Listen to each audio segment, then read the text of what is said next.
Tonight, another big day for retailers. After a strong Black Friday start, shoppers are out again in force today, with even the first family joining in.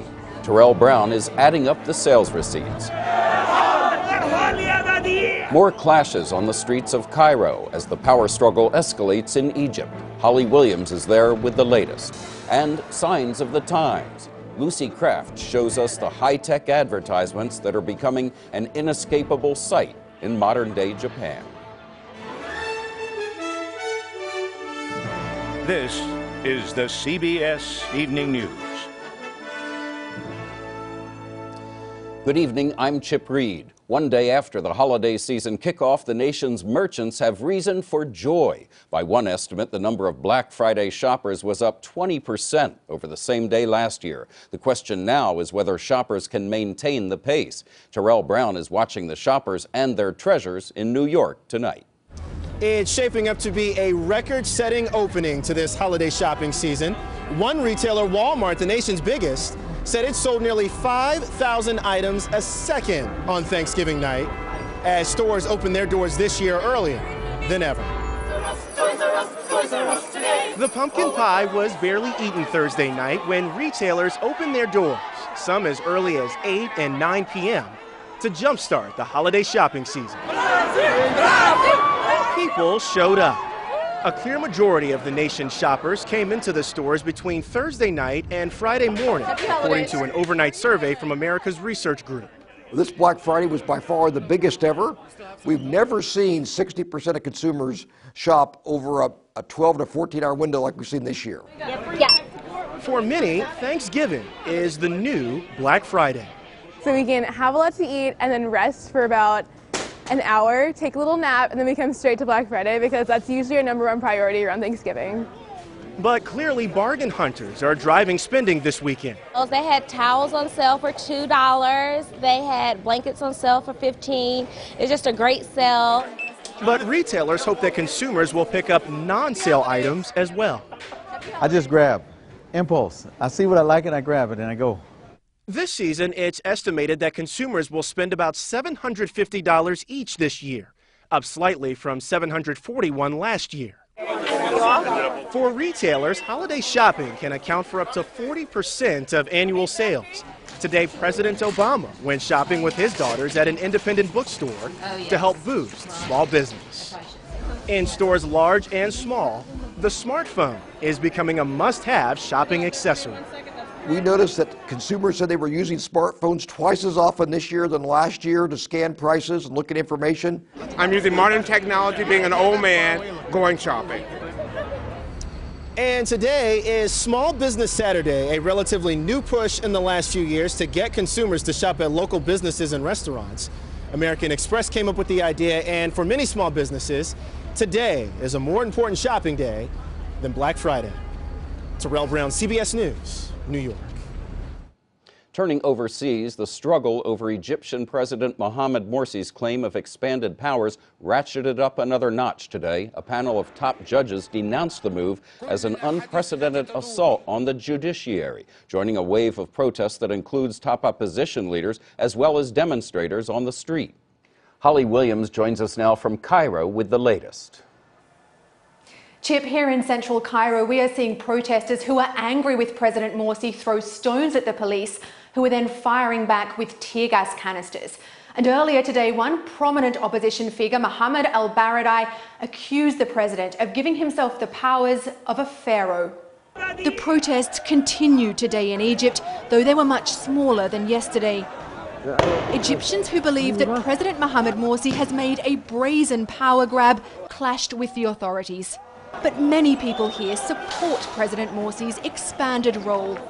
Dina Zakaria is a spokesperson for his Freedom and Justice Party. She says the new measures are temporary and not anti-democratic because Mr. Morsi won 52% of the vote in the presidential election.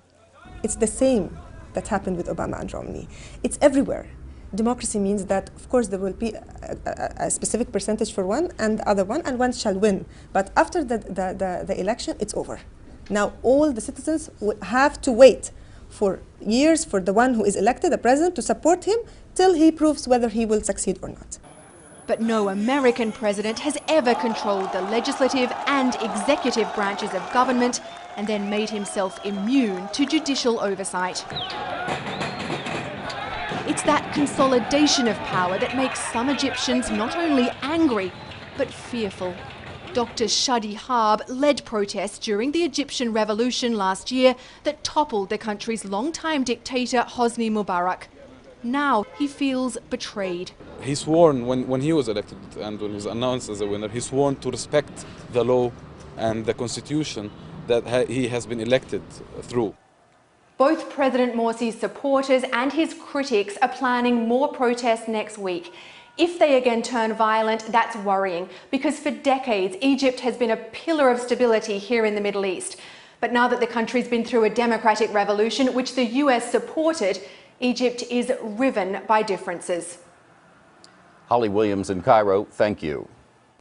Later, a visit to the homeland of virtual advertising. Life-saving advice as near as your phone. And in the wake of Sandy, medical professionals who make house calls. Those stories when the CBS Evening News continues.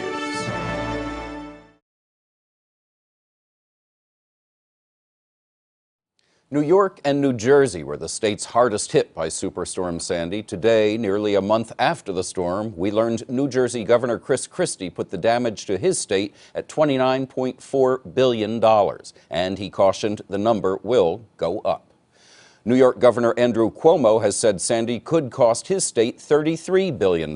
Today, storm victims still need help. On New York's Staten Island, that includes old-fashioned house calls. Drew Levinson has the story.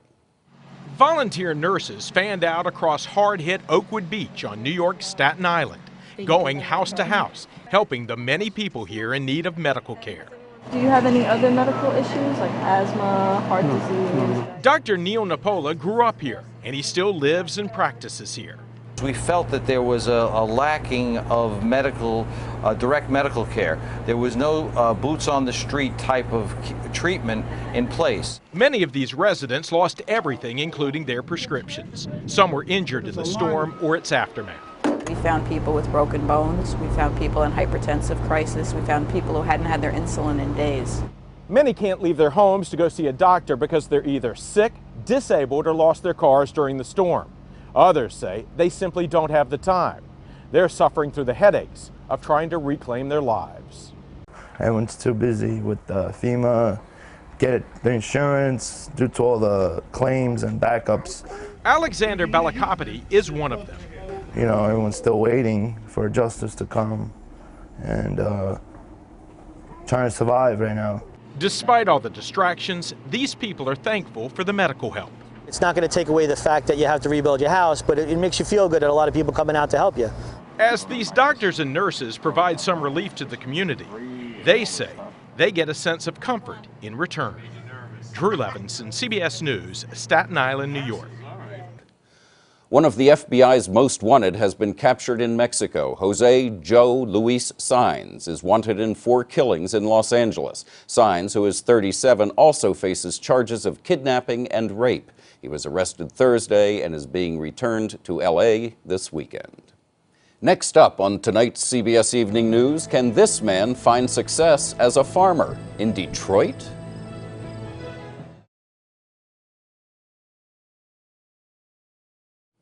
Officials in Springfield, Massachusetts say more than 40 buildings were damaged by a natural gas explosion last night. The explosion destroyed a downtown strip club and damaged more than 100 residential units. 18 people suffered injuries, none of them life-threatening.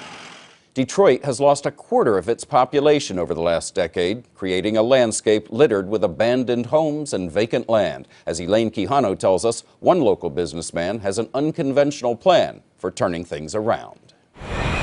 In what used to be a booming metropolis, Detroit resident John Hance wanted to show us this meadow. This doesn't feel like Detroit. No, it does not feel like a major city. This overgrown vacant lot in the city of Detroit was once the site of a proposed supermarket. It was never built.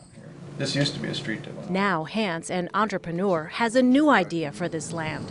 He wants to build a farm. My belief is the farm is a way to implement quality of life improvements. He'd like to buy 200 acres of property from the city. In exchange, Hance will tear down more than 200 vacant homes and clear tons of illegally dumped garbage.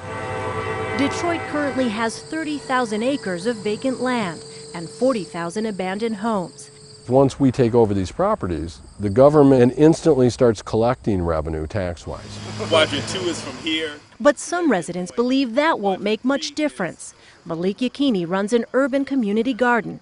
He sees Hance's idea as a land grab, taking advantage of a chance to snap up real estate at rock-bottom prices. There's great potential to develop that land for the collective good, as opposed to one wealthy individual buying up large tracts of land. How close is your house to where we're standing? My house is probably about 2 blocks down and 2 blocks up. To convince skeptics, Hance built a 3-acre pilot site to demonstrate his idea.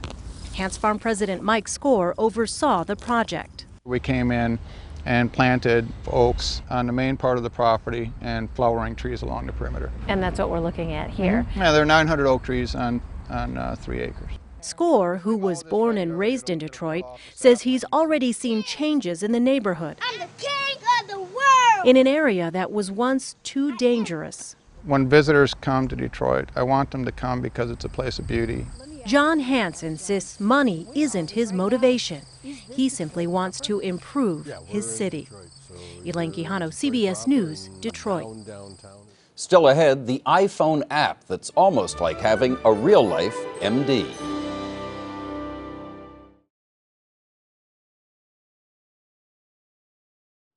When a medical emergency strikes, every second counts, which is just one more area where the rapidly expanding field of smartphone apps comes in. Wyatt Andrews has a case in point.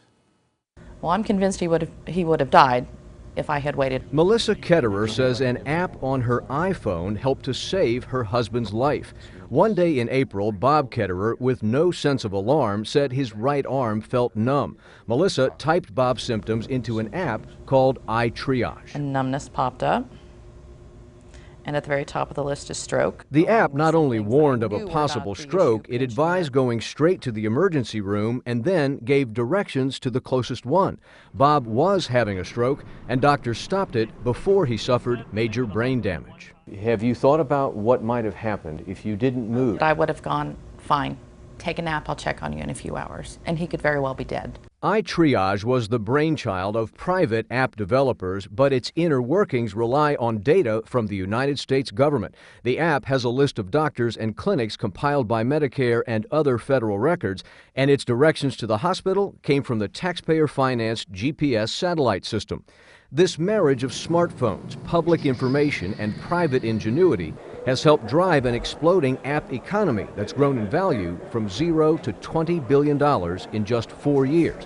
The man responsible for giving away what the government knows is the U.S. Chief Technology Officer, Todd Park. There is a massively growing array of new services, products, and applications that can help Americans take control of their own health and health care. You don't need a master's degree to be able to use an app. To Melissa Ketterer, the benefits of this handheld information industry came clear on an April afternoon.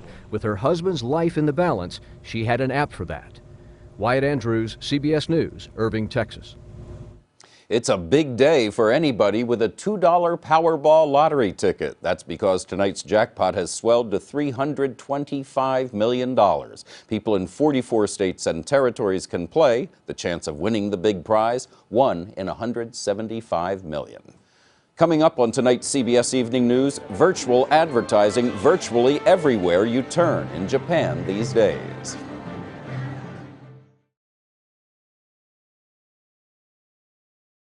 In Japan, high-speed connections and plunging hardware prices are bringing high-tech ads to every corner of everyday life. Lucy Kraft takes a look. At this recent trade show, the new look of Japanese advertising, signs loaded with nifty technology to stop customers right in their tracks. Like this come-on for rose-scented perfume. Passers-by are invited to hang out and chew the petals. By interacting with products, the thinking goes, we're more likely to buy them. Another device is a technology called aerial imaging. It makes virtual champagne pour from thin air. To grab eyeballs, companies have to get serious about fun and games, even if it means letting their customers go to the dogs. This game was devised to build the brand of a botanical garden. Motion sensors and gesture control software get customers to slow down and grab the roses. Just push the air and the screen responds, says the creator. Ads can be projected onto almost anything nowadays, or plastered almost anywhere. This super thin liquid crystal display converts a grocery refrigerator case into a billboard. In their quest for attention from jaded consumers, advertisers are invading the public restroom. This prototype washroom sink can beam the weather, the news, and commercials by the time your hands are rinsed. Guillaume Prou is a digital sign executive in Asia. For an advertiser, it's the best opportunity for them to access to your brain. Digital signs don't just push soap, they're turning up in all kinds of public spaces. This animated mural helps lure tourists to Tokyo's Skytree Tower. Container ships and commuters jostle with sushi and a multi-armed goddess of mercy. Signs of the times. They're changing the face of Japan and how Japanese get their message across. Lucy Kraft, CBS News, Tokyo. And that is the CBS Evening News. I'm Chip Reed, CBS News. Good night.